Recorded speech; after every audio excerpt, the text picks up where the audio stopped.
this morning to our beloved University President, Dr. Vincent K. Pagalia, Dean Helmina Aigis, our College Dean, other members of the faculty, and of course to our fellow audience. It is an honor for us to present to you the much awaited presentation of the JRU cadets.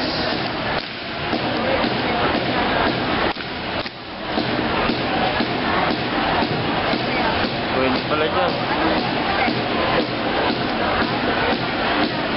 Pala eh.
Triangle formation, loyalty, integrity, and honor.